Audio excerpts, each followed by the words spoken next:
Je m'appelle Joël, j'ai 30 ans, j'ai grandi à Bruxelles et l'Union Européenne, la Commission, tout ça fait partie de mon histoire. Quand j'étais petite, on chargeait la voiture et on partait en vacances en Espagne faire de la voile. À la frontière, le douanier faisait vider la voiture, se disputait avec mon papa, et puis on rechargeait la voiture. Après, on a décidé d'aller faire de la voile en Hollande. Quand j'avais 6 ans, j'ai vu qu'ils ont abattu un gros mur et ils ont fait plein de dessins dessus et tout le monde était très content. Du coup, j'ai fait pareil dans ma chambre. Bizarrement, ça n'a pas trop plu. Tous les jours, pour aller à l'école, je passais devant le Berlaymont. Et puis un jour, ils ont dû en avoir marre de la déco parce qu'ils ont tout démoli. Ils devaient être nombreux à décider parce qu'ils ont mis super longtemps à se mettre d'accord sur les couleurs. Pour finir, ils ont choisi bleu. Ils ont tout reconstruit. À la même période, de nouveaux voisins se sont installés. Des Italiens, des vrais. Des gens calmes, discrets, jamais un mot plus haut que l'autre. Lui, avant, il était mineur. Non, mineur dans les mines.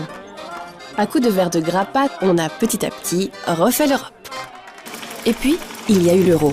Et pour les adultes, l'enfer a commencé. 1 euro valait 40 francs belges, qui valait environ 6 francs français, soit plus ou moins 2 gulden, soit la moitié de 3,8 Deutschmark.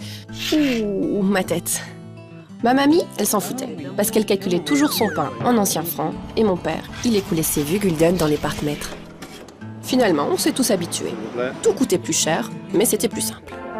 En 2004, l'Europe a grandi, moi aussi. Et je suis partie découvrir le monde.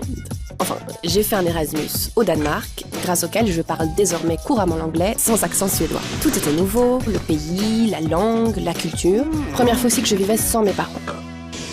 En rentrant à Bruxelles, il a fallu que je devienne enfin adulte. Le traité de Lisbonne, les noms au référendum irlandais-français, l'Europe avait besoin de moi. J'ai donc fait un stage au Parlement européen. Aujourd'hui, j'ai épousé un Espagnol.